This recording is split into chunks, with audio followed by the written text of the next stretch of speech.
Ainda bem que a inscrição da escola não foi por peso, né, irmão? Porque essa montura de roupa você ia pagar uma fortuna. Aleluia. Diz assim, Atos dos Apóstolos, capítulo 5 e versículo de número 12: muitos sinais e prodígios eram feitos entre o povo pelas mãos dos apóstolos, e estavam todos unanimemente no pórtico de Salomão. Ninguém mais ousava juntar-se a eles, embora o povo os tivesse em grande estima. A multidão dos que criam no Senhor, tanto de homens como de mulheres, crescia cada vez mais, de sorte que transportavam os enfermos para as ruas e os punham em leitos e em esteiras, para que ao menos a sombra de Pedro, quando este passasse, cobrisse alguns deles. Também das cidades circunvizinhas concorria muita gente a Jerusalém, conduzindo enfermos e atormentados de espíritos imundos, e todos eram curados. Levantando-se o sumo sacerdote e todos os que estavam com ele, da seita dos saduceus, encheram-se de inveja e lançaram mão dos apóstolos e os puseram na prisão pública. Mas de noite, um anjo do Senhor abriu as portas da prisão, tirou-os para fora e disse: ide e apresentai-vos no templo e dizei ao povo a mensagem completa, a mensagem completa, a mensagem completa desta nova vida. Dizei ao povo a mensagem completa desta nova vida. Algumas traduções estão diferentes. Qual é que tem a tradução diferente aí?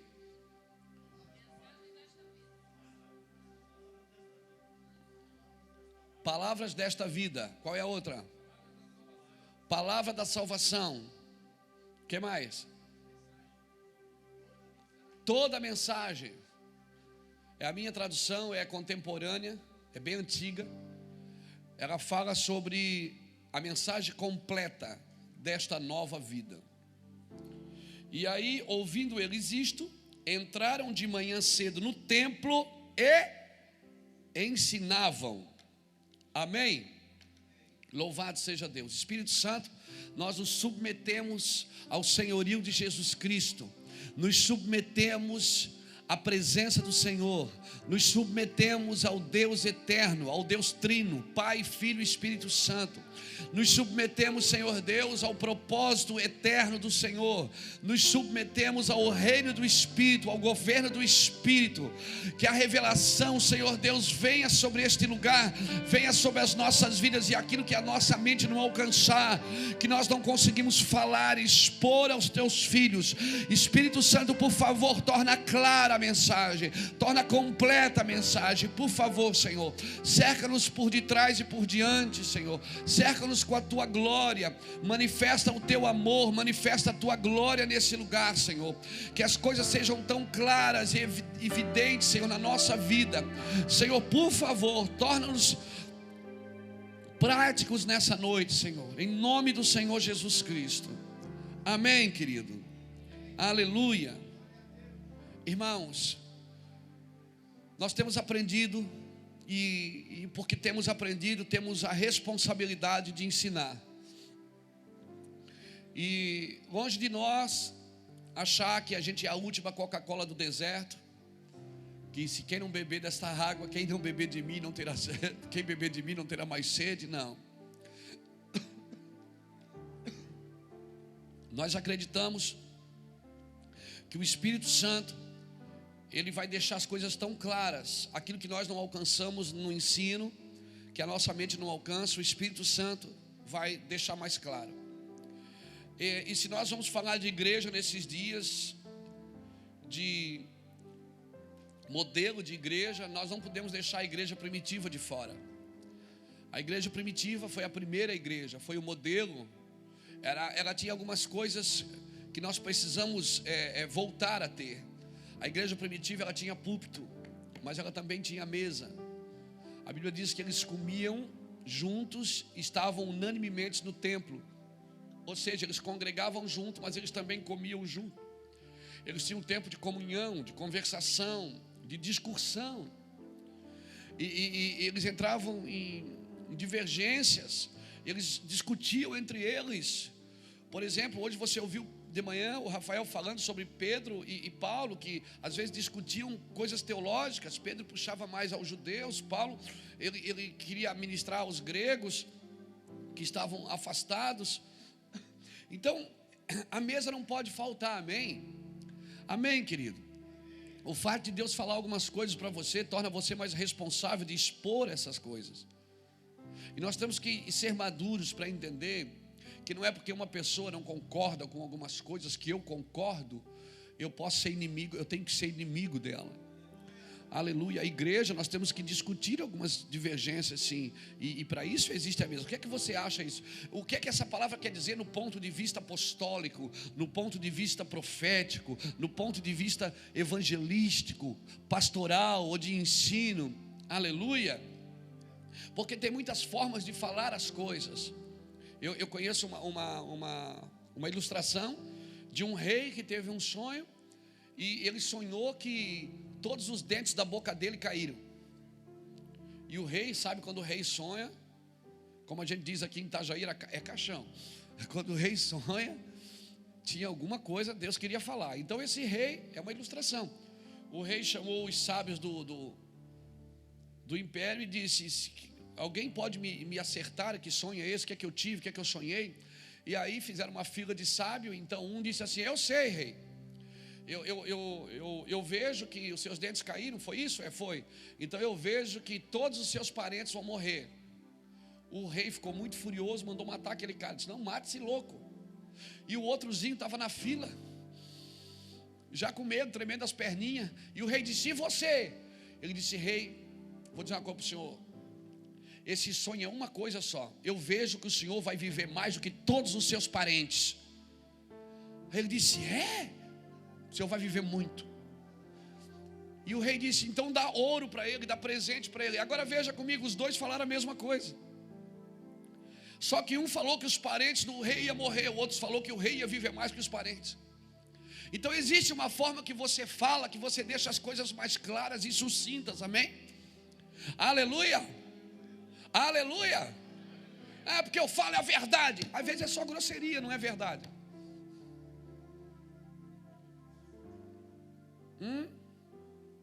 Oi? Às vezes é só grosseria. O cara é grosso, ele pensa que é verdadeiro. Irmãos, se você vai ensinar alguém, você tem que ensinar com o coração. Você tem que liderar os outros com o coração. Você lidera com a cabeça, mas os outros você tem que liderar com o coração. O problema é que a gente quer liderar a gente com o coração e os outros com a cabeça. Aí a gente se torna tolerante conosco e radical com os outros. Ou seja, daí começamos a cobrar coisa dos outros que nós não fizemos. Obrigado pelo seu amém. Então, se você entende que Deus te chamou, que Deus vai levantar você, vai colocar você em lugares altos para ensinar, e quanto mais alto é o lugar que Deus te coloca, mais responsável você se torna. Então você tem que liderar com o coração. E quer saber, tem pessoas que não vão entender a tolerância do seu coração. Oi?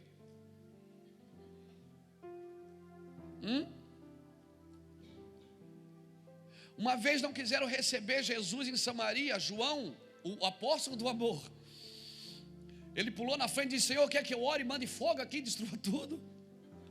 O Senhor disse: calma, João, vai aprender o que é misericórdia. Aleluia. Se nós vamos fazer alguma coisa boa nessa nação, nós temos que botar o nosso coração na fila, irmão. O nosso coração tem que estar na frente. Aleluia. Eu não estou dizendo que você tem que ser ingênuo, bobão, paternalista e deixar as coisas acontecer e desmoronar tudo ao seu lado, em nome do amor. A alegria está no coração. Não. Você tem que ser radical com você. O seu estilo de vida tem que ser radical. Você tem que estabelecer coisas para você. Agora, não é porque você faz, você vai querer que os outros façam também. E se o seu modelo for, se você tiver um modelo Eu quero dizer uma coisa para vocês: pessoas vão olhar para você e não vão nem precisar ouvir você, só de ver você fazer, eles vão querer fazer também. Por que eu estou falando isso? Porque aqui, irmãos, olha o texto que eu li aqui: sinais e prodígios eram feitos pela mão dos apóstolos. Irmão, é descer um temor aqui nesse dia. Nesses dias aqui desceu um temor na igreja primitiva. E por que desceu o temor? Porque Ananias e Safira tinham acabado de morrer. Ananias e Safira tinham acabado de morrer. Agora, por que eles morreram? Se você ler Atos capítulo 4, versículo 35, diz assim, ó: e repartia-se a cada um segundo a sua. Vai lá, Atos 4, 35. Não, leu 33. Atos 4, 33. Os apóstolos davam com grande poder testemunho da ressurreição do Senhor Jesus, e em todos eles haviam abundante graça. O que é que abundante graça havia neles? A palavra graça, ela significa poder. Graça não é só favor imerecido, é poder de Deus.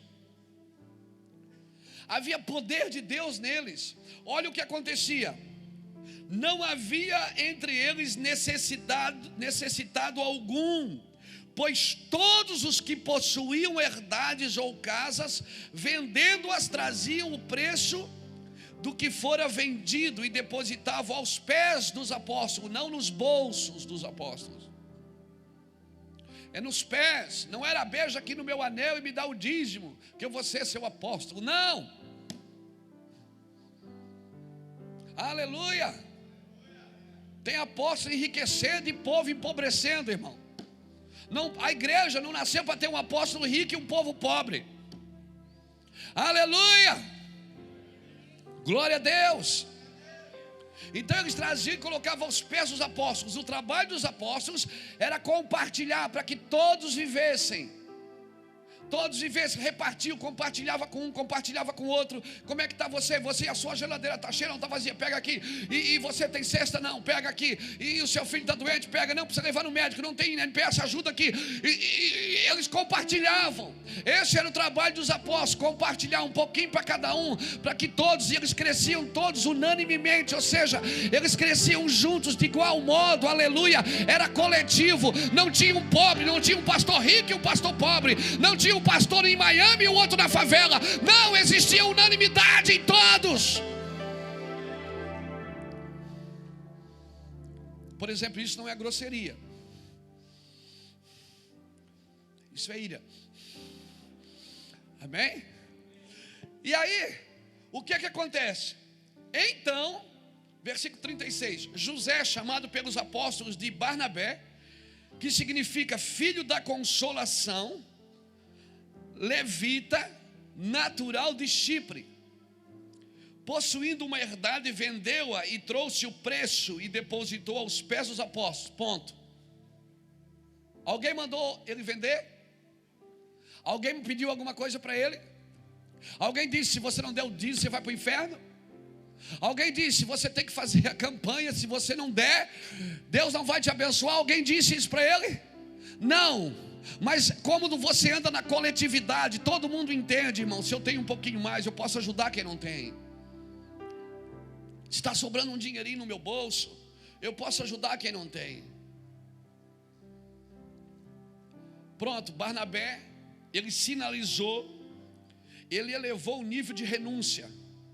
Aí versículo capítulo 5, ora certo homem chamado Ananias, com Safira sua mulher, vendeu sua propriedade e reteve parte do preço. Alguém pediu para Ananias vender a propriedade? Alguém pediu dinheiro para Ananias? Não. Só que quando Ananias veio ofertar, irmão, morreu ali mesmo. Por quê? Aí que eu quero que você entenda. Quando nós fizemos a coisa certa, nós denunciamos o que está errado. Você não denuncia o errado só atacando ele, falando mal dele. Você denuncia o errado praticando o que é certo. Quando Barnabé elevou o nível de renúncia, Barnabé foi lá, vendeu, deu a oferta, abençoou, filho da consolação, homem de Deus, ninguém pediu nada, ele fez porque quis. Então ele elevou o nível de renúncia. Irmão, e se numa geração, numa igreja, alguém eleva o nível de adoração, o nível de intercessão, o nível de proclamação, o nível de serviço, o nível de entrega, irmão, quem não caminhar nesse mesmo nível é paia, vira palha. Sabe por que Ananias e Safira morreram? Porque eles já não estavam mais no mesmo nível que Barnabé.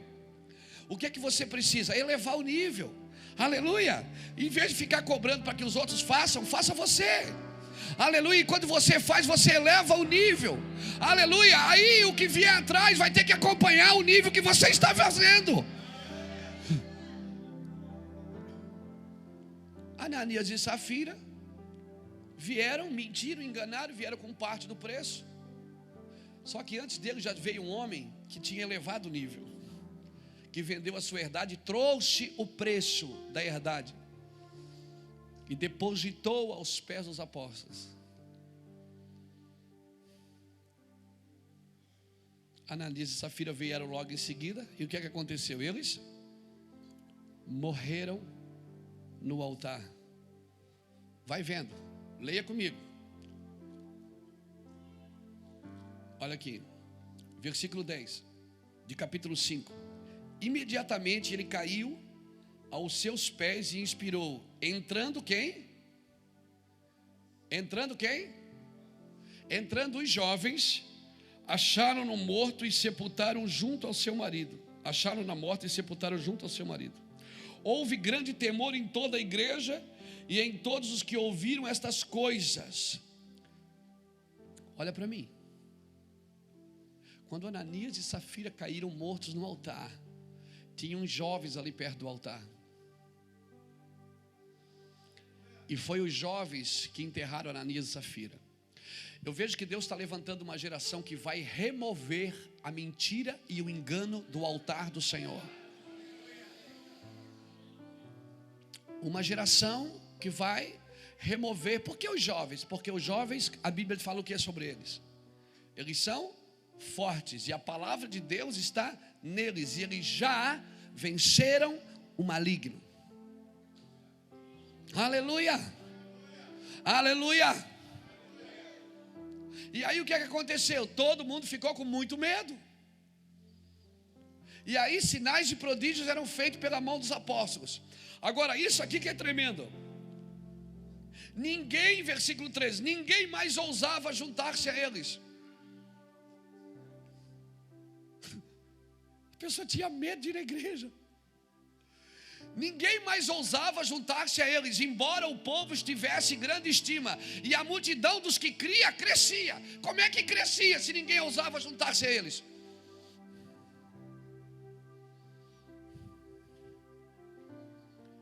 Ninguém ousava juntar-se a eles. Essa é a igreja que eu sonho para a nossa nação. É a igreja que nós sonhamos para a nossa nação. Uma igreja que o cara fica olhando, ele ama, mas ele tem medo de entrar, porque ele sabe que não pode mais entrar de qualquer jeito. Ele não pode ficar por ali, ele tem que mergulhar a fundo, aleluia. Ele não pode ir ali fazer uma oraçãozinha, ele não pode ir ali só fazer um descarrego, não, ele tem que entrar fundo. Depois que Ananias e Safira morreram, elevou-se o nível de temor da igreja. Ninguém mais ousava juntar-se a eles, embora o povo tivesse grande estima. Sabe o que é isso? Você gostar de uma coisa e ter medo de entrar nela? Irmão, hoje as pessoas brincam com a igreja, fazem chacota da igreja na revista Veja, Isto É. As revistas fazem chacota de pastores da igreja. Por quê? Porque se a igreja perde o temor, o mundo perde o temor pela igreja. Se a igreja não estiver queimando, o mundo não vai queimar. Não espere vir de outro lugar, se não vir pela igreja.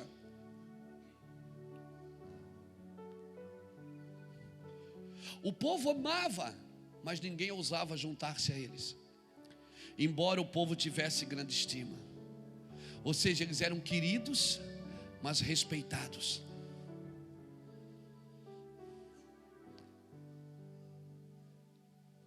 Não adianta só você ter carisma, querido. Carisma atrai muita gente. Mas se a tua carisma não exala respeito,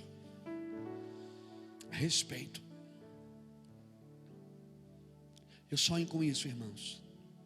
E eu sei que é possível. Recentemente, há uns 30 dias atrás, nós estivemos ministrando nos Estados Unidos. Estivemos no estado de Massachusetts. E eu estive lá em alguns lugares onde Charles Finney ministrou. Me levaram para conhecer algumas ruas que eles chamam de Rota do Avivamento. Irmãos, sem idolatria, mas cara, foi emocionante. E os pastores começaram a me contar as histórias. E eles diziam assim: Luiz, quando Charles Finney entrava num bar ou num restaurante para comer, o dono do bar corria nas prateleiras das bebidas alcoólicas e tirava com vergonha. Tinha pessoas que vinham atender Charles Finney e caíam no chão. Quando ele andava nas ruas, o dono dos bares baixavam as portas quando ele passava com vergonha dele. Conta a história que uma vez uma mulher foi dar em cima dele, foi dar uma cantada nele, e ele olhou dentro dos olhos dela, ela caiu. E depois se tornou uma diaconisa no seu ministério. Deixa eu te falar, querido, é esse nível que eu estou falando. É o nível de temor e de santidade que as pessoas vão voltar a respeitar a igreja. Ninguém mais ousava juntar-se a eles, embora o povo estivesse em grande estima. O povo não usava a igreja para se esconder do pecado. O povo não ia para a igreja com medo do inferno. Eles iam com medo dos homens de Deus. Eles tinham respeito. O povo amava. Depois que Barnabé elevou o nível de renúncia, Ananias e Safira vieram para renunciar, mas morreram no altar. Por quê? Porque quando uma geração tem alguém que eleva o nível, o que ficar para trás é palha, meu irmão. Aleluia. Quem vem tentar persuadir morre. Para ali no altar, não passa do altar. Quem vem tentar enganar, persuadir, para no altar. Aleluia. O altar do Senhor tem que voltar a parar o engano, voltar a parar a mentira, voltar a parar a persuasão. Aleluia. E a Bíblia diz que sinais e prodígios eram feitos pela mão dos apóstolos. Ninguém ousava juntar-se a eles, embora o povo tivesse grande estima. O povo tinha temor da igreja. Temor. A sombra de Pedro curava. E eu gosto muito de uma fala do que o pastor Juscelio ministrou aqui esses dias. Ele falou sobre isso. Pedro era meio rabugento. Pedro não orava pelos gentios. Pedro tinha aquela mania de só orar para o judeu. Mas não tinha problema, os gentios se jogavam no chão, a sombra dele passava e curava. E agora eu fico imaginando a cabeça de Pedro. Peraí, mas eu nem orei pelos caras. Mas querido, não depende da sua oração. Se Deus quiser fazer, Ele faz. Aleluia. A sombra de Pedro curava. Você pode imaginar um lugar que nem esse, que as pessoas concorriam, gente de todo lugar. Vinha pessoas de caravanas de outros lugares. Aleluia. Para que ao menos a sombra de Pedro, quando passasse, curasse alguns deles. Você pode imaginar, você está numa conferência dessa, que o pregador chega e diz assim: se deita aí que eu vou passar. Aleluia, receba poder. Aleluia. Não, Pedro não fazia isso, ele nem orava. Ele só passava e as pessoas se jogavam. E todos eram curados. Se a sombra de um homem podia curar, você imagina o falatório que isso dava. Vamos para Jerusalém, as caravanas chegando em Jerusalém, todo mundo feliz, menos Deus. Menos Deus. E Deus para a conferência. No meio da conferência Deus para.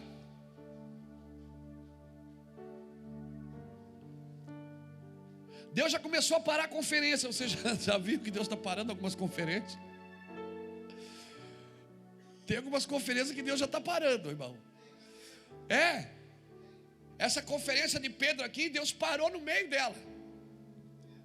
Hoje, essa semana eu estava vendo no Facebook aí que Deus parou uma conferência também. Não sei se foi Deus ou foi o diabo, mas parou. O artista não foi, não deram o dinheiro que ele pediu, ele não foi. Então Deus já começou a fazer, irmão. Eu estou feliz. Eu estou feliz. Depois o cara veio se desculpar no altar. Porque eu quero pedir perdão, nós vamos devolver o dinheiro. E eu disse lá em casa: bem feito.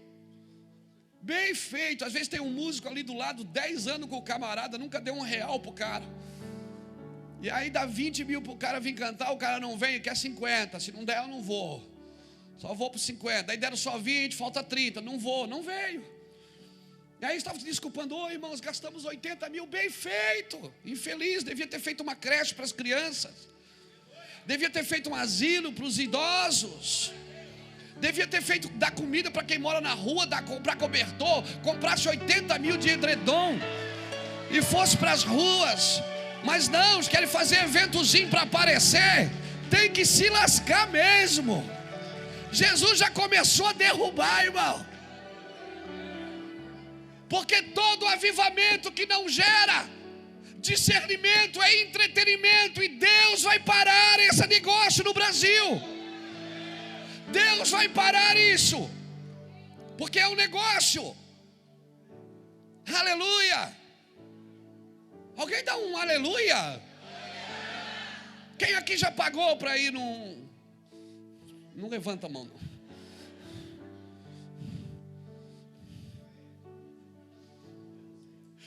Agora, você acha que aconteceu aqui na igreja primitiva? Por que não pode acontecer no século 21 no Brasil? Todo mundo vinha de longe nas conferências de Pedro, e Pedro nem convidou. A sombra de Pedro curava. Coisa tremenda acontecendo no caminho.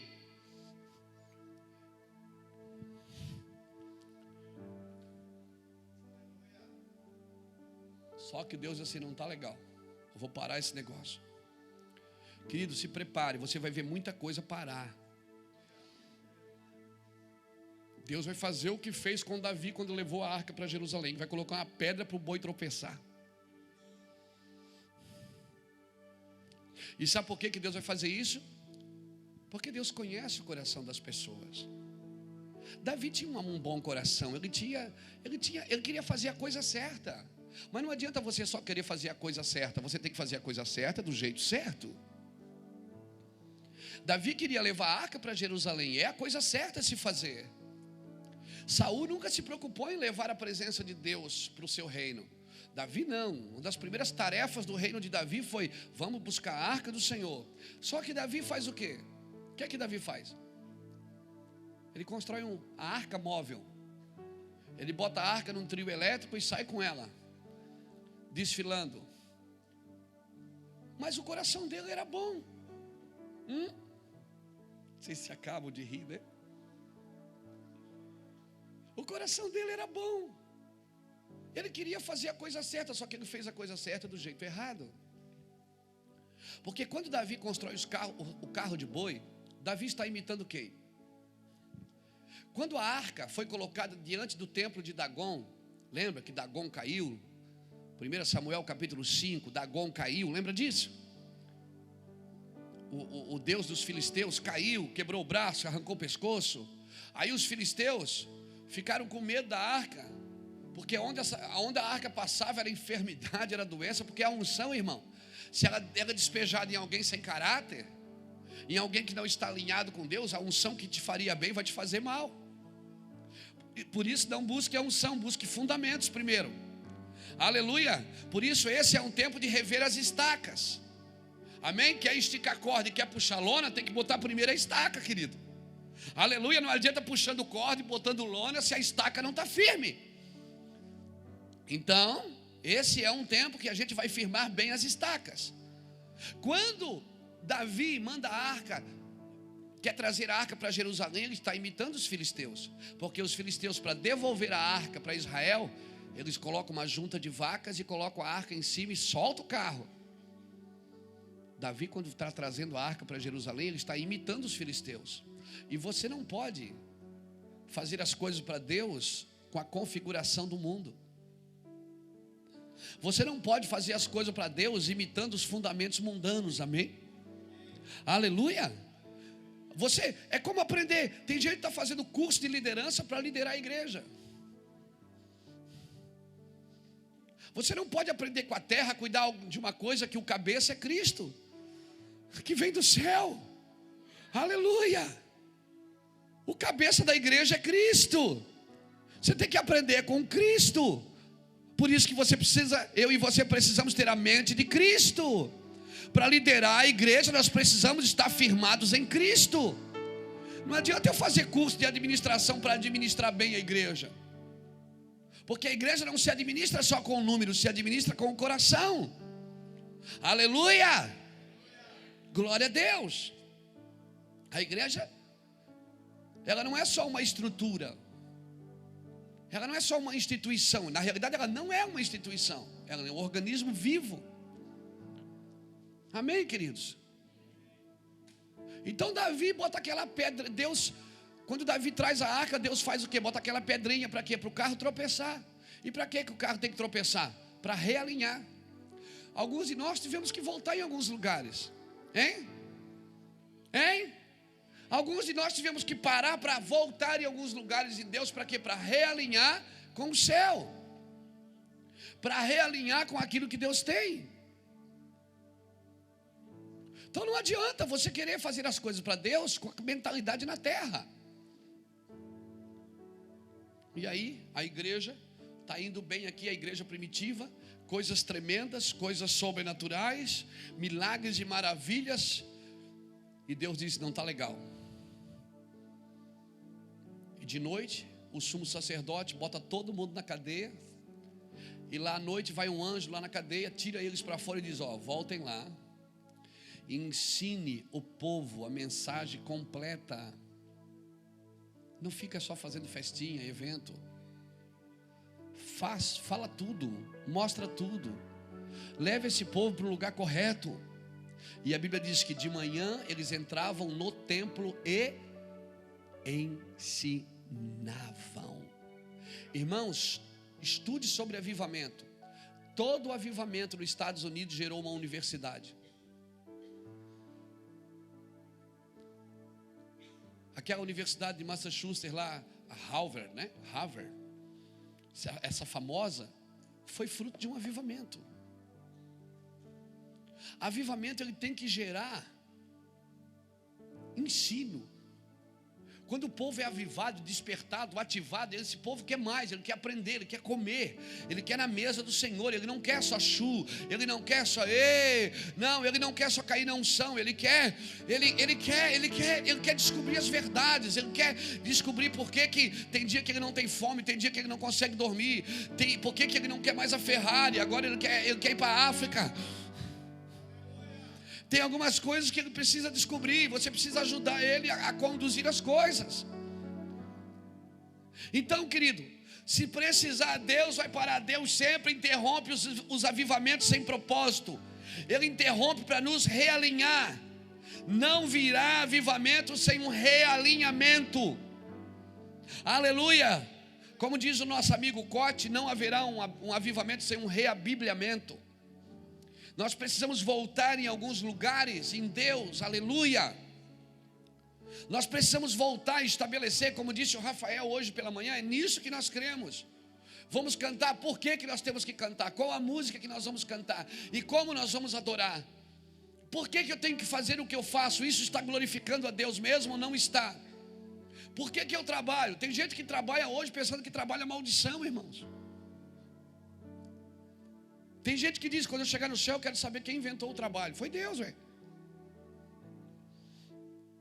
Então, querido, Deus vai parar avivamento sem propósito. Não pense que é o diabo que está parando. Tem muitas coisas boas que vocês já viram começar e já viram também terminar, que não durou uma geração. Irmãos, o avivamento de Nínive durou pelo menos 150 anos. Quando Jonas esteve em Nínive, em 40 dias ele realinhou aquela nação. E aquele avivamento durou por pelo menos 150 anos. Então eu vou falar uma coisa para você. Você já viu muita música ficar famosa, vender milhões de CD, e no mês seguinte já o cara não existe mais. Você já viu muitos ministérios crescerem, darem no topo e depois voltam com a mesma velocidade e dão no vale.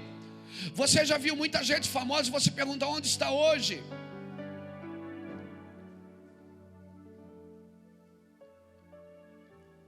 Irmãos, por quê? Porque não está firmado em nada. Avivamento não pode ser só entretenimento. Agora, Deus não quer curar? Claro que Deus quer curar. Deus não quer encher a igreja de doentes e verem curados? Claro que Deus quer. Deus quer me prosperar? Claro que quer. Ele quer me abençoar. Agora, isso é um propósito definido e eterno. Para que Deus está fazendo isso? Eu tenho que me realinhar com o propósito eterno. Eu corro o risco de ficar na igreja, sentado aqui, sem saber o que fazer, e o pregador sempre me empurrando para o domingo seguinte. Ele diz, esse domingo não deu, mas domingo que vem, domingo que vem. E nós vamos de domingo a domingo, pulando como um salto de vara, domingo a domingo. Esse domingo não deu, mas domingo que vem vai dar. Sabe por quê? Porque domingo que vem vai estar conosco. Não, querido, até onde vai o seu cristianismo? Até na eternidade ou até domingo que vem? Deus vai parar essa geração. Eu acho que Ele já começou. Eu sinto assim no meu espírito que Ele já começou a parar alguns de nós. Quando a gente fica assim meio perdido, sem saber o que fazer, é Deus parando. Verdade, é Deus parando. Quem não fala para mim, seja sincero. Eu sei que você é crente. Quem aqui esses dias pensa assim, cara, eu não sei o que fazer, assim, eu estou meio perdido no que fazer. Eu estou meio sem senso de missão, sem saber para onde eu vou. Levanta a mão. Cara, você é espiritual. Porque o homem espiritual, ele é assim, ele não sabe de onde vem nem para onde vai. Ele é guiado pelo Espírito, aleluia. Ele é como um vento. Eu sabia que eu estava lidando com gente espiritual, aleluia. Gente que não tem tudo no controle, tudo no comando. Gente que se dá o direito de deixar Deus conduzir e se precisar errar para voltar ao propósito, aleluia. É isso que nós sonhamos, querido. Tem hora assim que eu estou meio perdido. Tem hora que as pessoas vêm perguntar coisas para mim, eu não sei o que dizer. E eu sou o pastor presidente, o apóstolo. Eu não sei o que dizer. Eles falam, pastor, o que tu acha que nós temos que fazer? Eu fico, bem, e eu não sei o que dizer. E eu digo, o que você está querendo fazer? Ele diz, pastor, estou pensando, que é isso aí, faz isso, aleluia. Aí depois, sabe o que ele diz? Ele diz, não, eu já falei com o pastor Luiz Hermínio disse para mim fazer assim. Nem foi eu que disse, foi ele que disse. Aleluia. Eu não tenho que saber tudo, irmão. Eu não tenho que saber tudo. Deixa eu falar algo para você. Isso não é senso de responsabilidade. Isso é deixar Deus fazer a parte dele. Vamos deixar Deus fazer a parte dele. E nesses dias, Deus quer fazer a parte dele. E nós estamos fazendo milagres, maravilhas, coisas sobrenaturais. Aí Deus vem e põe todo mundo na cadeia. E daí? Aí a gente já vai orar, já vamos chamar o ministério da adoração, da intercessão. E diz, intercede porque o inimigo está furioso, estamos tudo presos. Não, foi Deus que prendeu. Deus disse, eu parei vocês para vocês me ouvirem. Vocês estão tão ocupados fazendo as coisas para mim que vocês não estão ouvindo mais. Voltem lá e ensine o povo a mensagem completa. Gaste tempo no ensino, sente com eles, ministre com eles. Aleluia! Fala para eles o que eles têm que fazer. Então de manhã eles entravam no templo e ensinavam. Aí eu fico imaginando aquela multidão lá fora esperando Pedro passar. Diz, não, daqui a pouco ele vai passar. E Pedro dizia assim, gente, foi cancelada a conferência, porque hoje nós vamos pregar, hoje é o culto de doutrina. Hoje é culto de doutrina. E aí, eu ainda vou aprontar qualquer domingo desse eu vou aprontar uma aqui. Mas não posso falar, senão vai deixar de ser surpresa. Vou pegar o microfone e dizer, irmãos, vamos empilhar as cadeiras e vamos dobrar os joelhos aqui. Nós vamos gastar 1 hora, nós vamos orar 1 hora pela cidade, amém? Aí vai ficar todo... Aí claro, vai ter gente que vai dizer,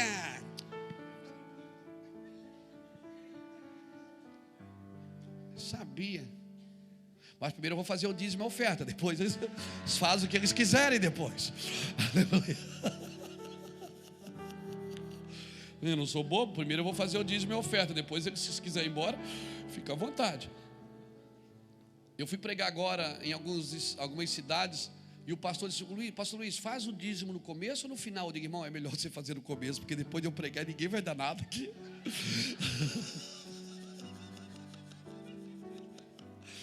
Depois de eu pregar, queridos, não vão dar nada, não. Não, irmão, mas não subestime o poder de Deus. Quem convence é o Espírito, não é a nossa pregação. Como disse o apóstolo Paulo em 1 Coríntios capítulo 2, versículo 4, a nossa palavra não são palavras persuasivas de sabedoria humana, mas são a demonstração da graça de Deus, do poder de Deus. Aleluia. A minha pergunta é, querido, Deus pode parar você? Deus pode parar você, Deus pode apertar a tecla off ali, parou, descansa. E você diz, não, eu tenho uma agenda, eu tenho que cumprir a agenda, Deus me chamou para o ministério, e Deus pode parar você, como Ele parou Pedro, aleluia. Deus pode parar você para que você se dedique.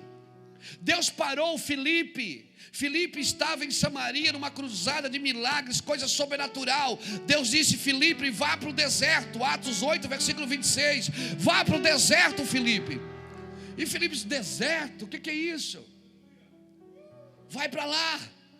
Quando Filipe chega no deserto, tem um eunuco sentado numa carroça, e a Bíblia diz que ele tinha ido em Jerusalém adorar e estava voltando para casa. Veja bem, ele foi adorar, adorou e volta para casa lendo sem entender nada. Aí Filipe corre do lado da carroça e diz, entendes o que tu lês? Ele disse, como, se ninguém me explica?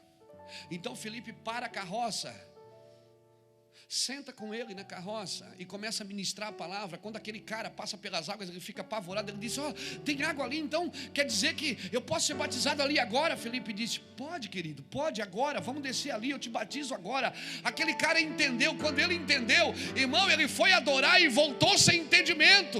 Deus tira Filipe do púlpito, debaixo de uma multidão, por causa de um homem sem entendimento. É esse discipulado que nós precisamos ter. Sentar com alguém que não entendeu. Você entendeu? Não, talvez você vai ter que largar alguns que já entenderam, para pegar alguns que não entenderam ainda. Porque se o cara já entendeu, ele caminha, irmão.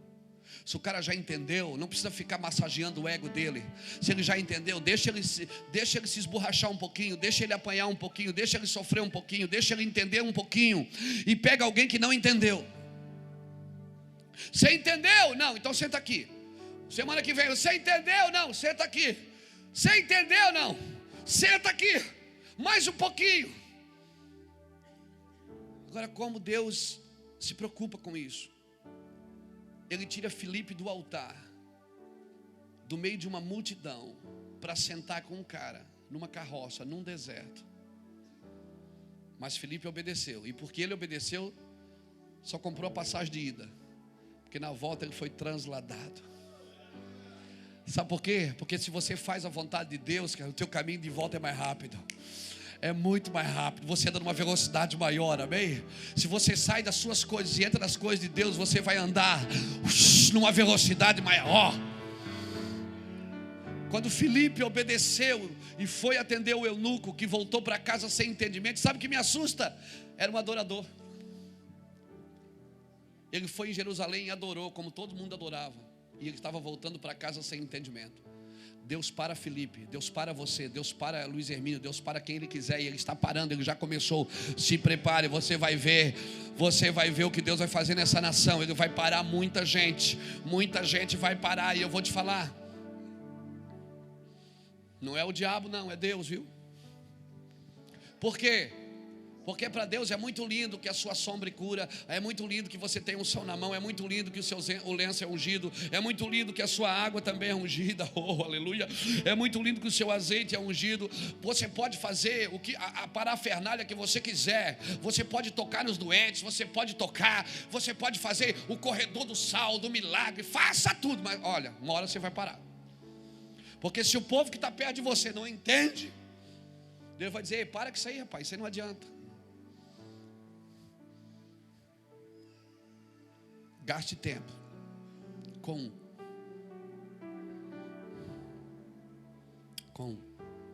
ensine um bem ensinado.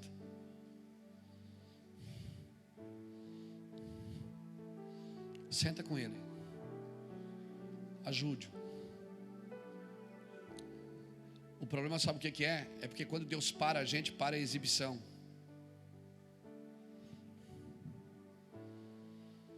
Sabe por que muitos não deixam Deus pará-los? Porque vai parar a exibição.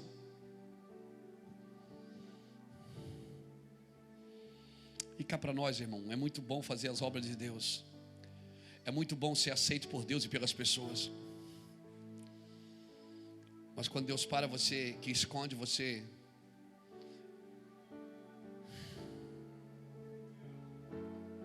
você já não vai mais viver de aceitação humana. E você já não vai mais procurar se autoafirmar nas coisas. E quando acabar o culto, você não vai mais perguntar: será que o povo gostou?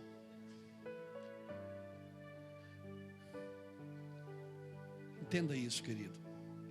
Deus vai parar alguns de nós. Eu acho que Ele já começou. Diga para alguém que está perto de você: Deus está parando você.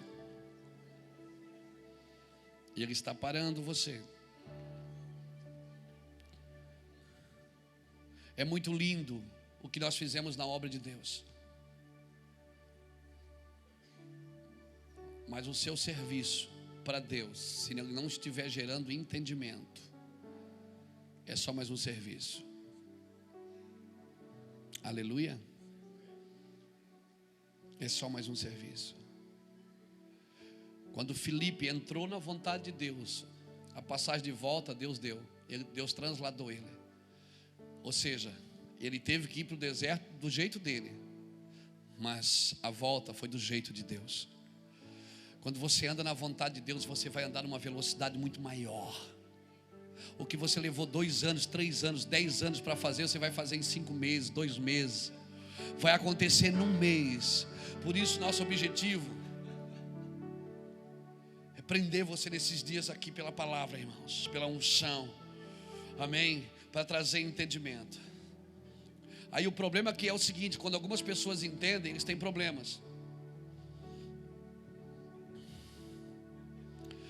Porque quando você entende, o sistema não consegue mais controlar você. E aí eu vou te falar o que é que acontece. O sistema começa a expurgar tudo que ele não consegue controlar. O sistema começa a empurrar para fora tudo que ele não consegue controlar. E esse é o problema. Sabe qual é o problema para uma geração, para uma liderança corrupta? É um povo que entenda. Porque o povo que entende, irmãos, você consegue prender um povo até que ele entenda. Por isso que Satanás trabalha na ignorância. Por isso que 2 Coríntios 4:7 diz que Satanás, ele cega o entendimento da geração, para que sobre ela não resplandeça a luz do evangelho da glória de Cristo Jesus. Por isso que o diabo trabalha aqui, para que a pessoa não entenda. Porque depois que a pessoa aí não entenda, depois que ela entende, irmão, ninguém mais consegue prender ela. Aleluia, aleluia. Enquanto todo mundo matava boi, Davi dizia: sejam levantadas as minhas mãos como um sacrifício da tarde. Quando Davi entendeu, Deus chamou ele. Quando todo mundo matava pombinha, quando todo mundo acendia incenso, Davi dizia: suba as minhas orações como incenso suave. E Deus dizia: ele entendeu. E sabe o que é que Deus diz no Velho Testamento, no Salmo 89:20? Achei Davi, o meu servo. O problema é que no Velho Testamento ele achou um, no Novo ele ainda está procurando. No Novo Testamento ele diz: o Pai procura.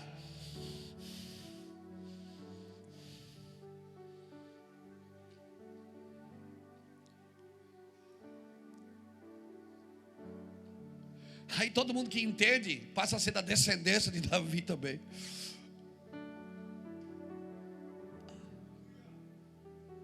Por isso que Jesus era chamado de filho de Davi. Eu vou dizer uma coisa para você, querido. Eu vejo algumas pedras que vão começar a ser colocadas nos carros, nos desfiles, nos entretenimentos. Deus vai parar algumas coisas, não se assuste. Deus vai começar a parar algumas coisas. A igreja tem que voltar, ela tem que ser cristocêntrica. Cristo tem que voltar para o centro da igreja. A igreja não pode mais fazer culto para as pessoas, ela tem que fazer para os homens. Para os homens não, ela tem que fazer para Deus. Os homens não são mais o alvo da igreja. Aleluia. Não tem lugar, não tem mais lugar, irmão. Não tem mais lugar para esse entretenimento. Está acabando as forças. Aleluia. Ninguém aguenta mais.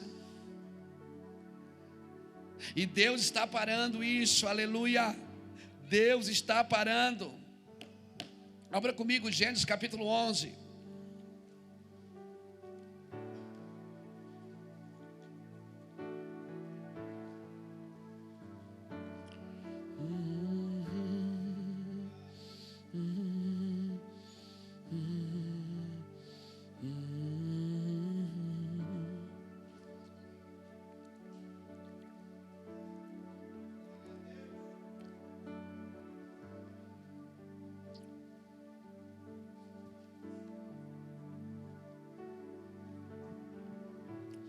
Gênesis capítulo 11 fala assim: ora, a terra toda tinha uma só língua e uma só maneira de falar. Partindo eles do oriente, acharam uma planície na terra de Sinear e habitaram ali.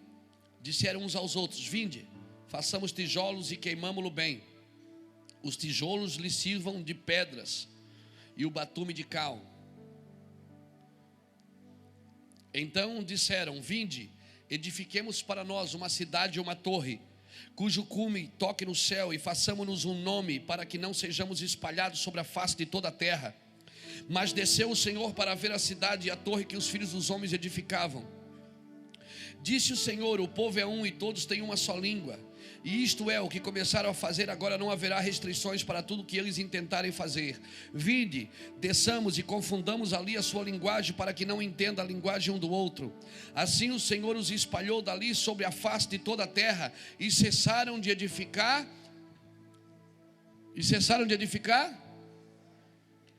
Irmãos, esse exemplo de unidade aqui, você percebe que unidade dá certo até para coisa ruim. Quando o princípio de unidade é estabelecido, até o que não presta dá certo.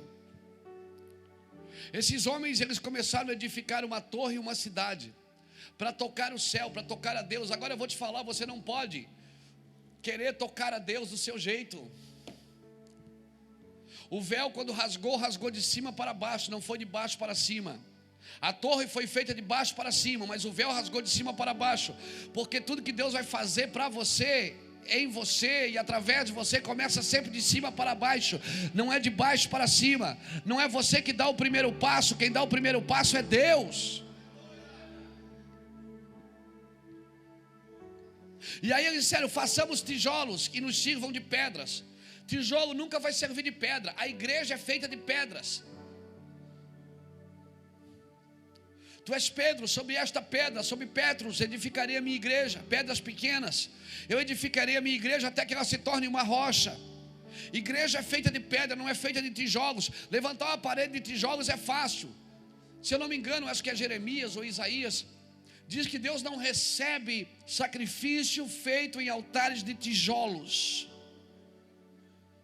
Não sei se é Jeremias 52, está na Bíblia.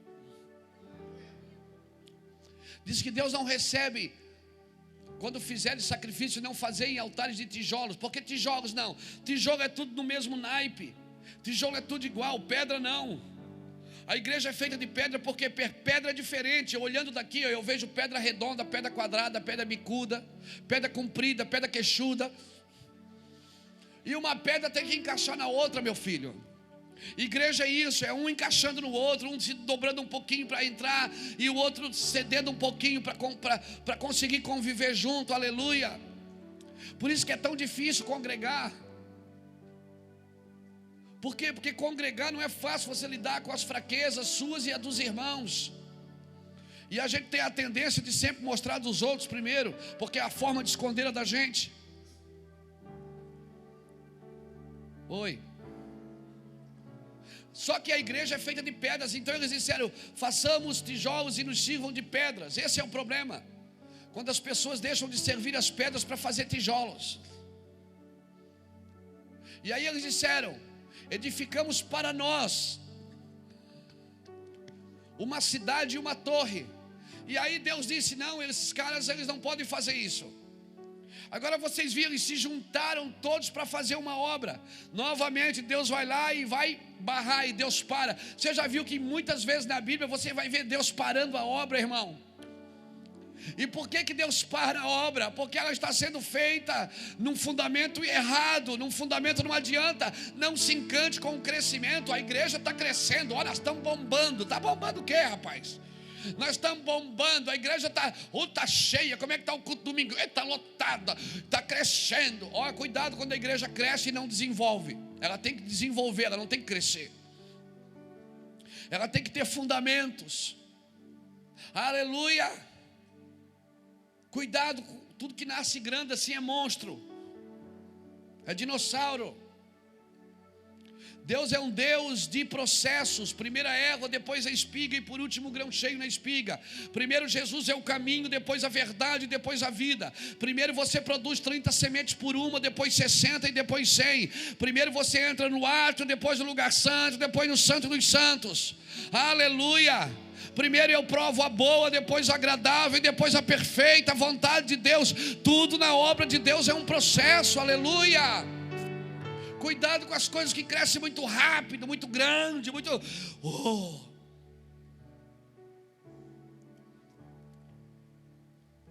Não, tem pessoas que ficam famosas do dia para a noite.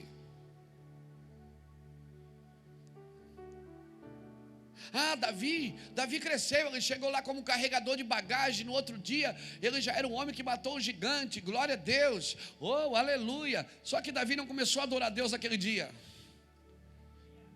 Ele já adorava a Deus enquanto estava servindo seu pai. Já tinha um fundamento, vinha já se estabelecendo no amor de Deus. Ali foi tornado público o amor. Ali foi tornado público a autoridade. Ali foi tornado público. Tem coisas que Deus torna públicas assim, elas crescem rápido. Há uma aceleração. Ontem ainda preguei sobre isso, sobre a aceleração de Deus. Mas tem que ter fundamentos. Nós temos que ter bases. Um avião, irmão, ele não decola se ele não sabe onde ele vai pousar. E se lá onde ele for pousar o tempo não estiver bom, ele nem decola. Ele não arrisca ficar só voando, porque ele sabe que uma hora ele vai ter que pousar para reabastecer. Ele foi feito para voar, mas ele tem responsabilidades na terra. Aleluia. Ele não pode dizer para o pessoal: gente, abra a gaveta aí, pega um paraquedas e pule.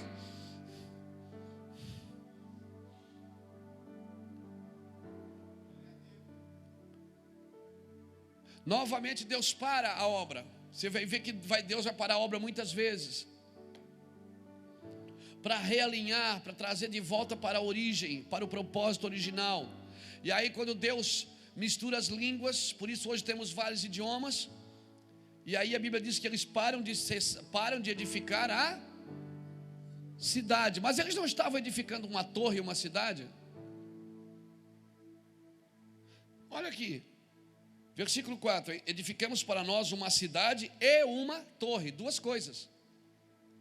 Só que lá no versículo 8 diz: o Senhor os espalhou sobre a face da terra, então cessaram de edificar a cidade.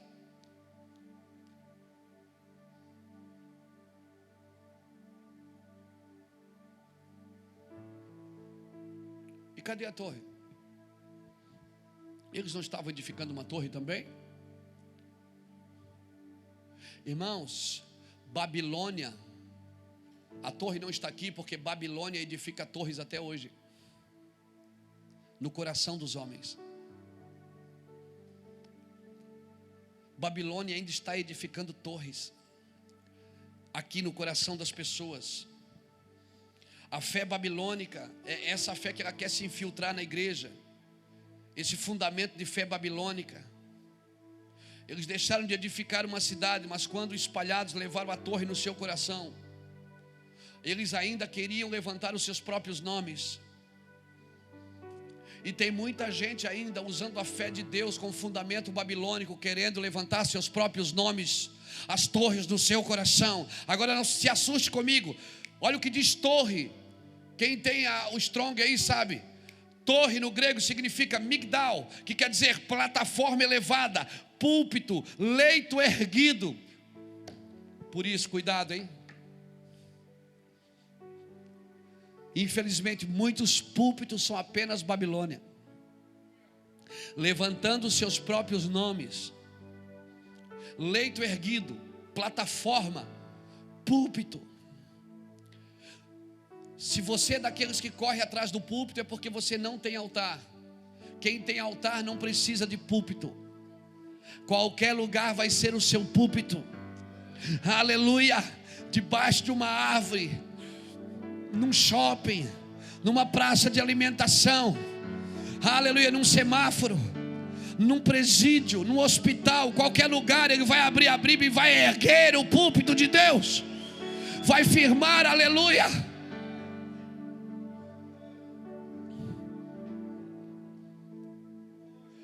Quando Deus veio e confundiu as línguas, eles pararam de edificar a cidade, mas aí levaram as torres no púlpito.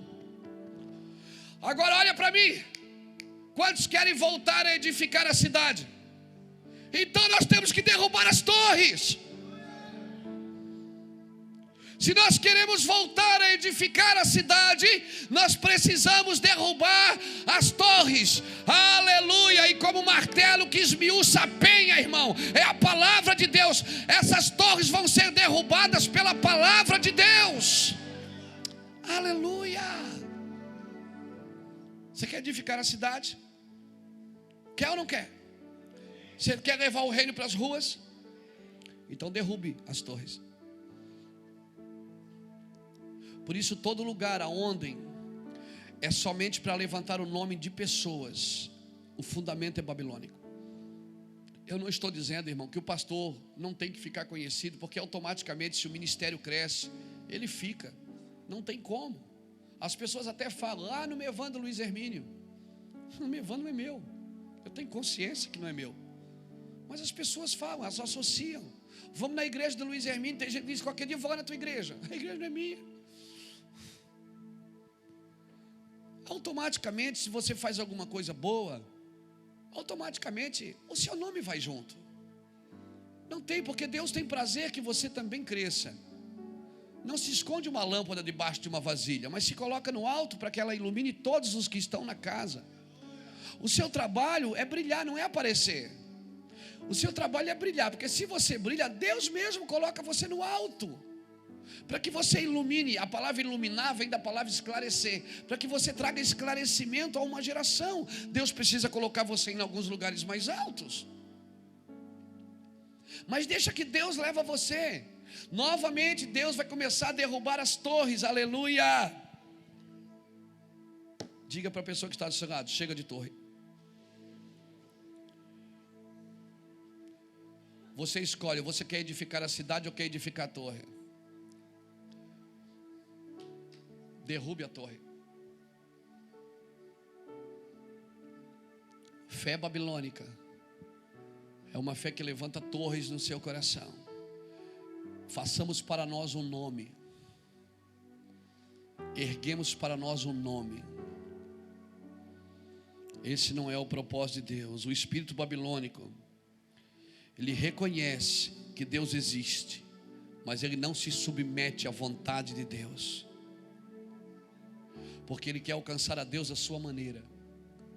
O espírito babilônico, ele quer alcançar a Deus à sua maneira. Ele sabe que Deus existe, sabe que existe um céu, mas ele não se submete à vontade de Deus. Ele quer chegar a Deus do seu jeito, da sua forma, e isso não dá para suportar. Amém, querido? Deus vai parar, eu vou falar de novo.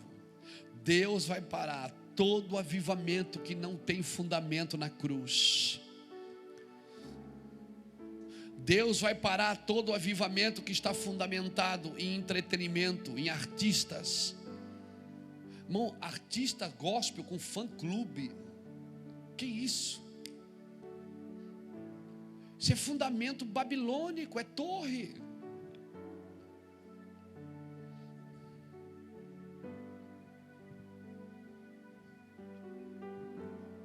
É torre.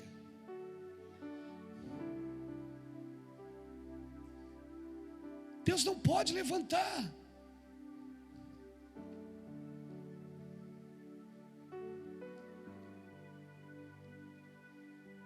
Você quer fundamentar seu ministério no quê? Na cruz?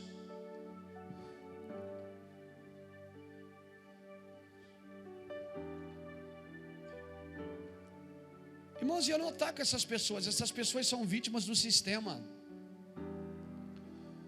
É o sistema que faz isso com elas. O sistema gospel.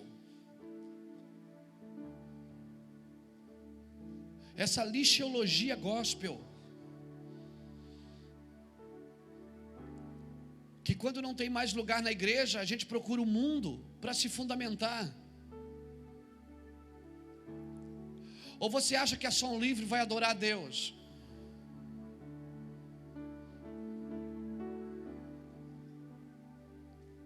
E eles mesmos dizem, a Som Livre toca, você adora e a Som Livre toca. Você se lasca aí com teu Deus e nós só ganhamos dinheiro. A igreja está virando um bom negócio até para o mundo. Até para o mundo. Se a igreja vendesse ações, eu acredito que muita gente compraria.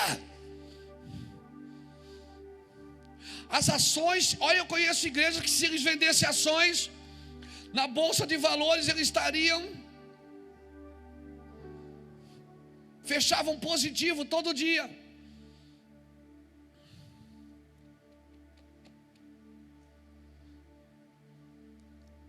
Não, querido, Jesus não morreu por isso.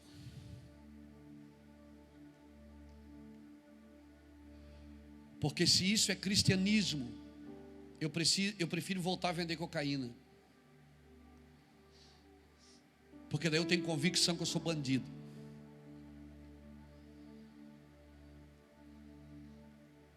Isso não é cristianismo. Jesus não morreu por isso. Jesus não morreu por isso. Jesus morreu sim por uma noiva que está se ataviando com linho fino, que foi dado a ela que se vestisse atos de justiça, que faz coisas boas com o dinheiro dela, que faz coisas boas com o tempo dela, que faz coisas boas com a vida dela. Nós não podemos levantar um nome para nós. Nós não podemos levantar as nossas torres. Deus vai dar uma martelada na tua torre hoje, irmão. Ele vai dar uma martelada, uma marretada. Não, porque tem torre que só com marreta, não adianta ser com martelo. Marreta nela. Marreta nela. Diga para alguém que está perto de você: Deus vai dar uma marretada na torre hoje. Aleluia. Abra sua Bíblia comigo em Isaías 26.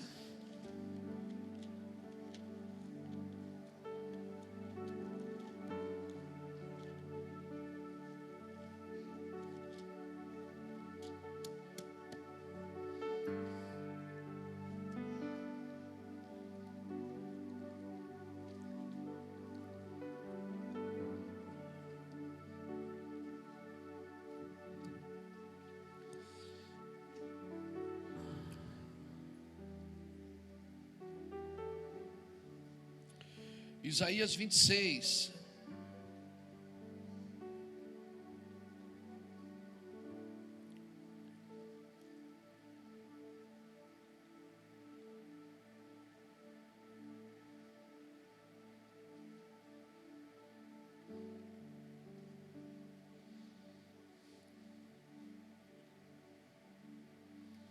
Amanhã vai dar sol.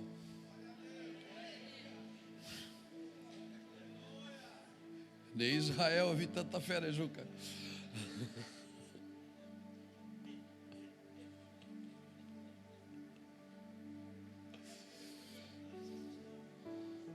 Vai dar sol, irmão.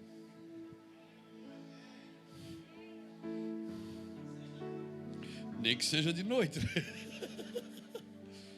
Aleluia. Olha o que diz Isaías 26, versículo 15. Tu, ó Senhor, aumentaste o povo e te fizeste glorioso. Tu alargaste os confins das nações. Senhor, na angústia te buscaram, vindo sobre eles a tua disciplina, derramaram a sua oração secreta. Como a mulher grávida, quando está próxima à sua hora, tem dores de parto, dá gritos de suas dores. Assim fomos nós por causa da tua face, ó Senhor. Concebemos nós e tivemos dores de parto, mas isso não foi senão vento. Livramento não trouxemos à terra, nem nasceram moradores no mundo. Mas os teus mortos viverão e os teus cadáveres ressuscitarão. Despertai e exultai os que habitam no pó. O teu orvalho, ó Deus, é como o orvalho das ervas, a terra lançará de si os mortos. Vai, povo meu, entra no teu quarto e fecha tuas portas sobre ti, esconde-te, só por um momento, até que passe a ira. Vede, o Senhor sairá do seu lugar para castigar os moradores da terra por causa da sua iniquidade. A terra descobrirá o seu sangue, não cobrirá mais aqueles que foram mortos. Escute isso. Olha o exemplo que Isaías está dando aqui. Uma mulher grávida,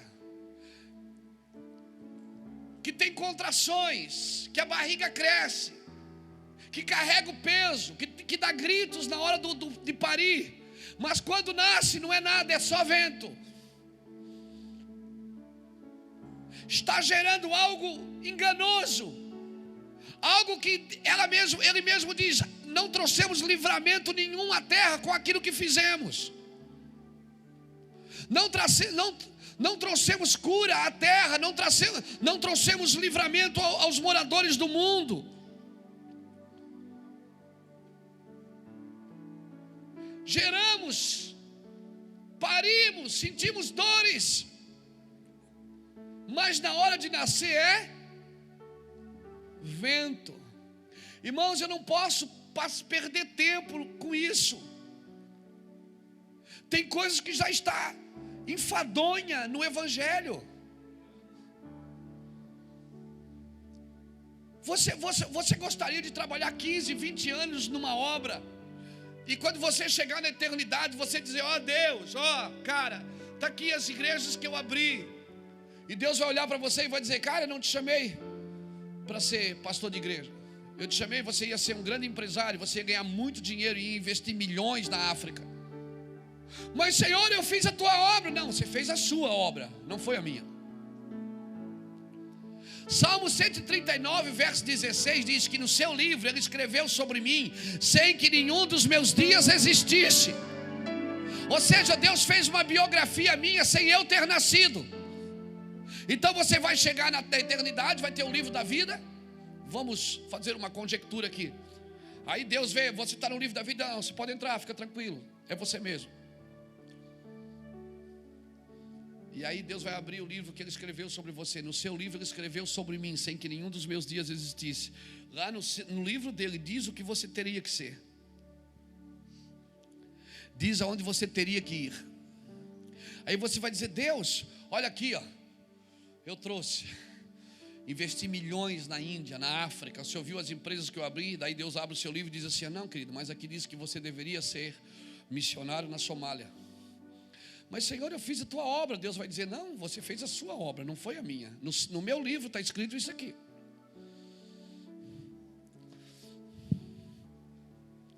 Será que a gente acha que é brincadeira esse negócio, irmão?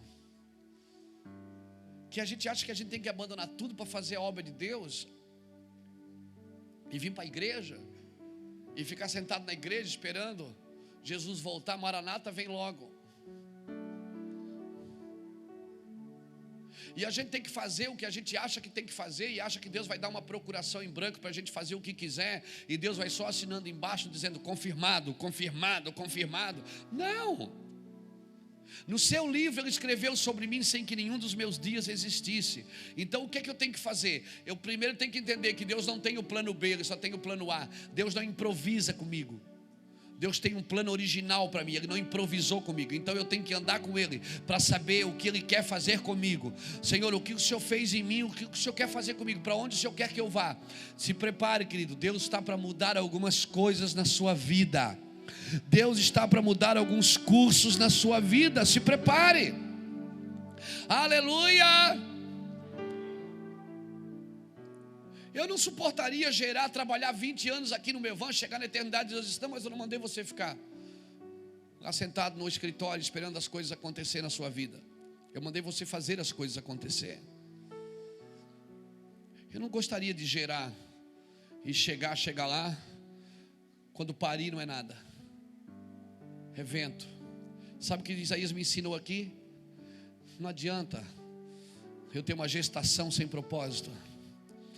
Não adianta eu ter uma gestação que não vai trazer livramento para a terra, não vai trazer mudança para o mundo, não vai trazer transformação de pessoas.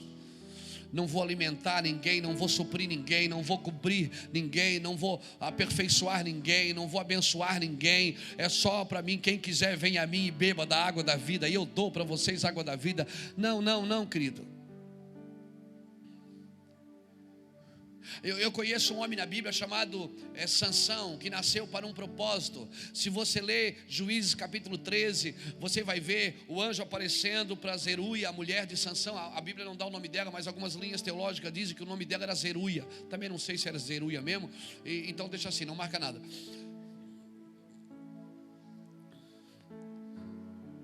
Então Manoá, a esposa a mãe de Sansão, ela não podia ter filhos, ela era estéril. E você percebe uma coisa, que as mulheres estéreis da Bíblia geraram os filhos mais ilustres. Toda mulher que não podia ter filho o filho foi gerado da forma de Deus, foi Deus que deu, foi do jeito de Deus, foram filhos ilustres, que andaram numa velocidade maior, que foram libertadores, aleluia, que foram proclamadores, que foram homens que estabeleceram um destino a outros homens. Toda mulher estéril da Bíblia gerou pela vontade de Deus.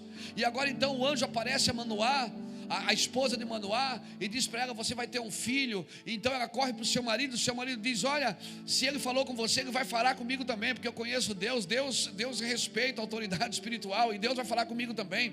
Então Deus foi lá e falou: Manoá, é você mesmo, ela vai ter um filho. E aí agora Manoá não questiona quando que o filho vai nascer, se vai ser menino ou menina. Não, ele não questiona nada. Ele só pergunta uma coisa, ele diz assim: tá, quando o menino nascer, como é que a gente cria o menino? E aí o anjo aponta para a mãe do menino e diz assim: a mãe não pode comer comida consagrada, nem beber bebida forte. Ou seja, a santidade do filho estava na abstinência da mãe. E a mãe fala da igreja: como que a igreja vai gerar filhos santos se ela não se abstém do mundo? Ela não se abstém de nada, ela come o que aprende na internet. Agora na Bíblia, na igreja hoje tem um pastor a mais, o Google, pastor Google.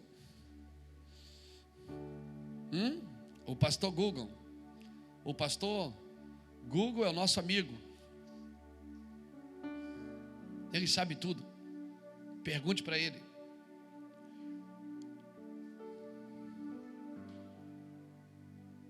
Como se a igreja não se abster, como é que os filhos vão ser santos?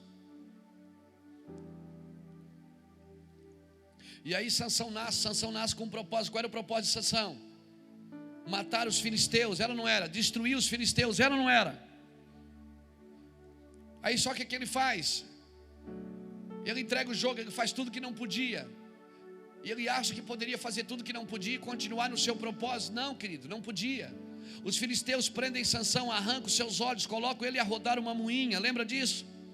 Agora o cara está lá, o cara que tem um propósito está lá cego e andando em círculo. E quanta gente tem assim no reino de Deus, irmão? Gente que tem propósito, está na igreja, andando em círculo há 10 anos, cego, sem enxergar, sem ter visão. Perdeu a visão, perdeu o destino, perdeu o propósito, perdeu a palavra, perdeu tudo, não tem mais nada na vida.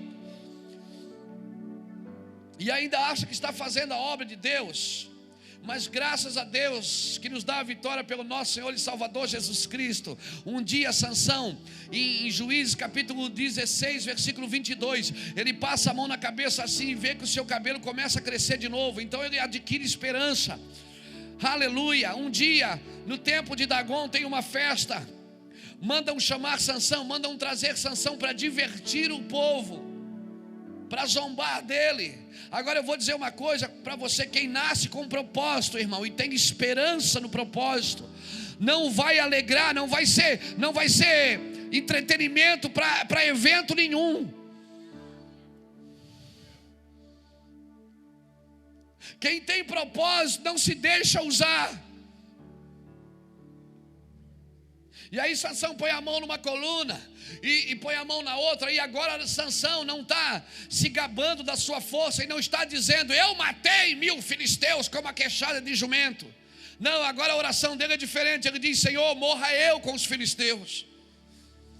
E a Bíblia diz que Sansão empurra as colunas e morre naquele dia junto. E a Bíblia é clara, a Bíblia diz que Sansão matou mais homens com a sua morte do que com a sua vida. Agora eu pergunto para você: Deus liberou uma palavra para sua mãe, Deus disse que ele livraria Israel dos filisteus. A minha pergunta é: livrou ou não livrou? Cumpriu ou não cumpriu o propósito de Deus? Mas ele teve que morrer. Você quer cumprir o propósito? Então diga para alguém que está perto de você: você tem que morrer. Só morto você cumpriu o propósito. O problema é que você quer matar 1000 filisteus com uma queixada de jumento. Eu matei. O problema é a torre desgraçada da torre. O problema é a torre. Eu fiz, eu faço, eu consigo, eu sei. Mas quando ele diz: Senhor, morra eu com os filisteus, me mata. Morra eu com os filisteus. E a Bíblia diz que ele matou mais homens com a sua morte. Irmão, quando você morre, ninguém mais consegue matar quem já morreu. Quer cumprir o propósito? Então você tem que morrer primeiro. Aleluia. Essa é uma geração que Deus vai usar homens mortos, homens que não se ofendem mais, homens que não se machucam mais, homens que não carregam cargas emocionais e ficam vomitando elas no púlpito. Homens que não vão para o púlpito vomitar a sua alma, vão para ensinar o Espírito de Deus, vão para estabelecer o governo do Espírito, vão para ensinar aquilo que o Espírito de Deus está ensinando. Que vão mergulhar as suas almas no seu espírito. Deixa eu ser claro com você: está feridinho, larga o microfone. Mas eu estou ferido, então larga o microfone. Deus não te chamou para andar ferido, te chamou para andar morto.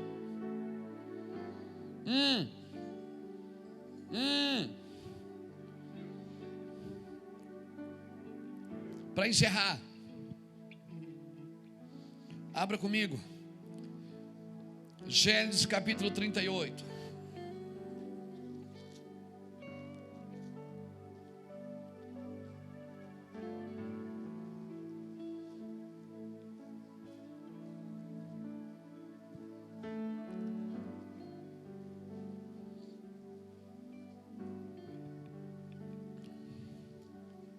Chora calamanda la basuri andala la bashai.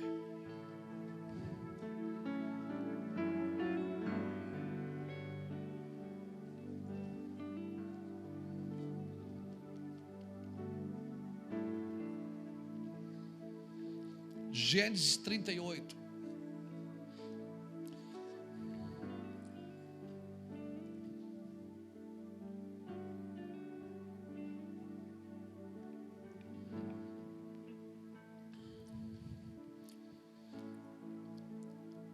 E versículo 6.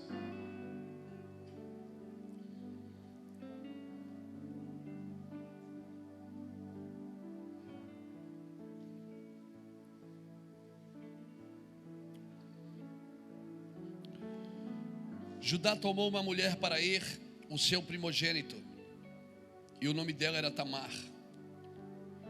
Porém, o primogênito de Judá, era mau aos olhos do Senhor, pelo que o Senhor o matou. Então disse Judá a Onã: deita com a mulher de teu irmão, e cumprindo-lhe o dever de cunhado, suscita descendência a teu irmão. Onã, porém, sabia que essa descendência não seria dele, de modo que sempre que deitava com a mulher de seu irmão, derramava o sêmen na terra para não dar descendência a seu irmão. Ora, o que fazia era mal aos olhos do Senhor, pelo que também o Senhor o matou. Olha, novamente Deus matando, parando. Deus para, irmãos. Irmão, Judá tinha 3 filhos: Enã, Onã e Selá. E a cultura da época era o seguinte: quando o irmão morresse, o irmão que vinha depois tinha que casar com a viúva e se deitar com ela para gerar filho nela, para que ela desse continuidade à descendência do irmão. Por isso que quando os fariseus vieram perguntar para Jesus, disseram: Senhor, e uma mulher que morre o marido, ela se casa com o irmão, daí morre aquele, ela se casa com outro, morre aquele, ela se casa com outro, na eternidade ela vai ser esposa de quem? Você lembra disso? Que os filisteus perguntam para Jesus, lembra disso?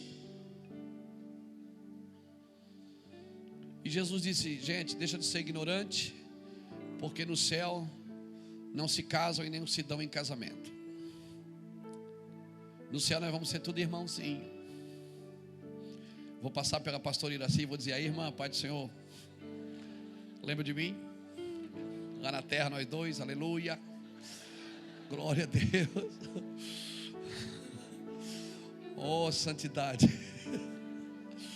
Eu não sei como que vai ser, mas se as pessoas vão passar pela pastora Iraci, não vão poder nem dar uma olhada e dizer: uau. Hã? Não vou poder dizer: paz, querida. Oi, quem é você? Não está lembrado de mim? Sente o cheiro. Aleluia. Foi isso que Jesus estava tentando dizer. Porque a cultura da época era: se o irmão morresse, o irmão que vinha depois se casava com a cunhada, viúva, para gerar filhos nela, para que ela mantivesse a descendência do irmão que havia morrido. Judá tinha 3 filhos: Er, Onã e Selá. Er se casou com Tamar. Só que Er era um cara endemoniado e Deus o matou. E aí Judá pega a viúva pela mão, que era costume, e dizia assim, e diz para Onã: Onã, agora se deita com a mulher do teu irmão mais velho, gera filhos nela, para que a descendência do teu irmão continue. Só que o Onã também era espertinho. Ele dizia: não, pai, deixa comigo. Ele se deitava com ela, sentia prazer com ela, mas lançava o sêmen em terra, para que ela não gerasse filhos, porque ele sabia que aqueles filhos não seriam dele. Quando eu li esse texto, Deus me deu uma palavra. Faz alguns anos Deus me falou muito sobre esse texto e disse: Luiz, eu vou te falar uma coisa, eu vou te dar uma revelação sobre isso. Eu disse: amém. Ele disse: Onã representa líderes que se deitam com a noiva do irmão mais velho. Quem é o irmão mais velho? Quem é a noiva do irmão mais velho? A igreja. Eles têm prazer com ela, eles abusam dela, mas na hora de gerar filhos com ela, eles lançam o sêmen em terra, para não se responsabilizar porque a descendência não é deles, porque eles sabem que se ele te gerar filho, ele vai ter que alimentar. Então Onã fazia o que? Onã se deitava com Tamar, tinha prazer, mas lançava o sêmen em terra. E muitos líderes têm feito isso com a noiva do irmão mais velho. Tem se deitado com ela, tem estuprado ela, tem abusado dela, tem usado o dinheiro dela ilicitamente, tem roubado ela, tem adulterado ela, mas tem lançado o sêmen em terra para não gerar filhos com ela.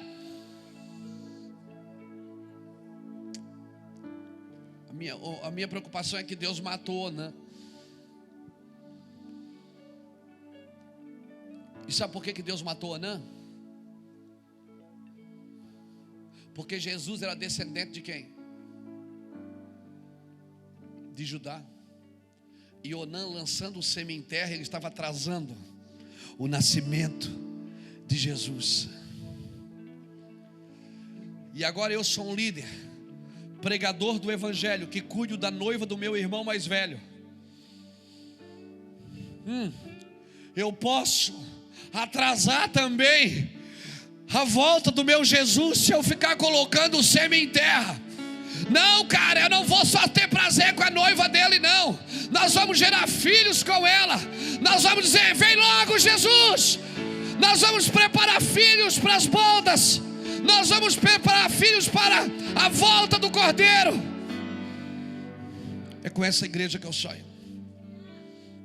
Por isso que muitos avivamentos Deus está parando. Porque isso que muita gente só quer palco. O púlpito virou um palco, o palco virou um picadeiro.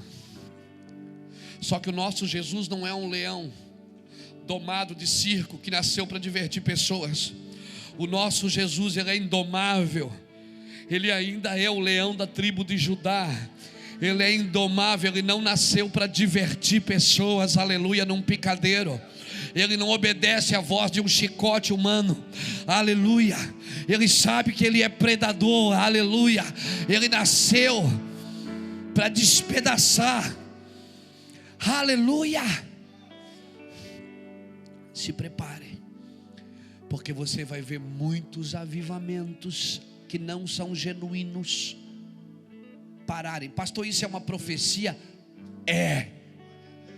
E eu não vou dizer se eu sou profeta, vai. Não, amanhã vai dar sol. Escreve aí. Daqui a 10 anos você vai assistir esse DVD de novo. Se já não tiver em coisas mais sofisticadas. Daqui a 5 anos você assiste essa mensagem de novo e me fala. Você vai ver muitas coisas parando que não são genuínas, que não tem o cheiro do céu. Quem vai curar a terra é o céu. A terra não pode curar a terra, querido. Quem vai curar a terra é o céu. A terra não pode curar a terra. Você vai ver, Deus parou apóstolos, Deus parou Davi, o homem segundo o seu coração. Deus parou Abraão, Deus parou Elias, Deus parou quem Ele quis. Ele para, e Ele sempre vai parar. Sabe por quê? Porque Ele quer realinhamento. Ele quer realinhamento. Ele quer realinhar a igreja com o propósito eterno. Por isso, querido, não use a igreja, não abuse dela. Não sinta prazer com ela e lance o sêmen em terra. Não. Você está aqui para cuidar da noiva do teu irmão, que disse: eu vou voltar. Gere filhos com ela. Gere filhos com ela, que eles sejam parecidos com Jesus, que eles dê continuidade à descendência de Jesus. Eu quero orar com você, mas a minha oração nessa noite é que você tome uma atitude de se render a Cristo no altar e elevar o nível como Barnabé elevou o nível. E eu não estou dizendo para você ir lá vender alguma coisa e trazer a herança, não. Estou dizendo para você renunciar a algumas coisas que você precisa renunciar. E você sabe o que precisa. Cada um sabe aonde o seu sapato aperta. Venha para esse altar, coloque o seu coração no altar e diga: Senhor, eu quero ser um filho da consolação. Eu quero elevar o nível, Senhor. Eu não vou andar porque todo mundo faz assim, eu vou fazer também. Não, eu quero elevar o nível. Queridos, escute isso. A arca de Deus ficou vários anos na casa de Abinadab e terminou com o filho dele morto. Uzá morreu porque tocou na arca ilicitamente. Mas ela ficou só 3 meses na casa de Obed-edom. E sabe como terminou? Davi foi buscar a arca e levou todos os filhos de Obed-edom junto para Jerusalém, para serem ministros do Senhor. Não é o tanto de anos que você se diz cristão que faz a diferença, mas é a resposta que você dá para a presença que está na sua vida, na sua casa. 3 meses só na casa de Obed-edom ele deu uma resposta, irmãos, e Deus o abençoou tanto. Obed-edom, em 3 meses ele entendeu muito mais do que Abinadab por vários anos. A minha oração, querida, é que essa semana seja uma semana chave na sua vida. Que isso leve você para um nível de entendimento tão grande. Tão grande. Que você dê uma resposta para a tua cidade, para o ministério. Que você dê uma resposta de entendimento. Que você não saia por aí roubando a glória de Deus, tocando, estuprando a noiva, usando e abusando da noiva. Não, mas que você gere filhos com ela. Eleve o nível, querido, eleve o nível. Eu quero orar com você. Fique de pé comigo.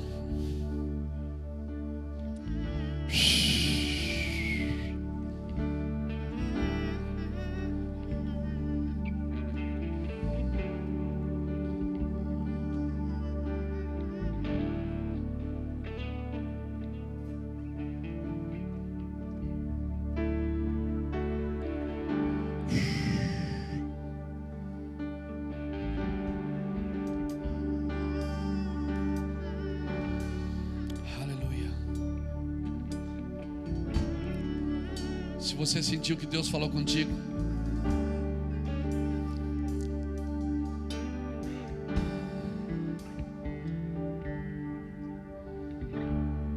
essa é uma noite de soltar.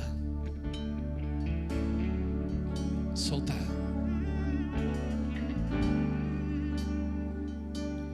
Derrube a torre. Eleve o nível de renúncia.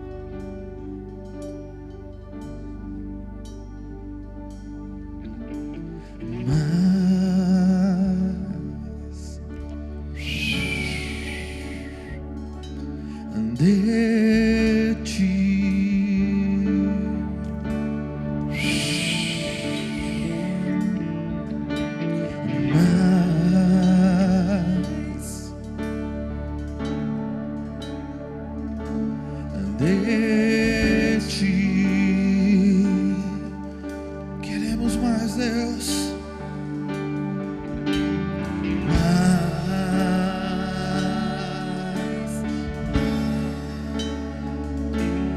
De ti.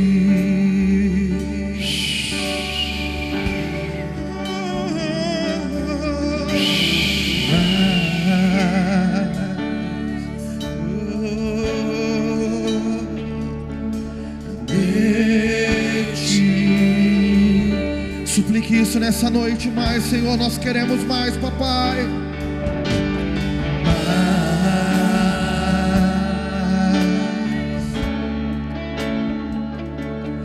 De ti, muito mais,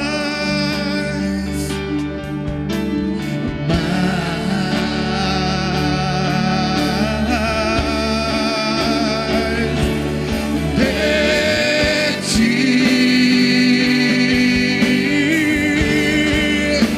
e menos de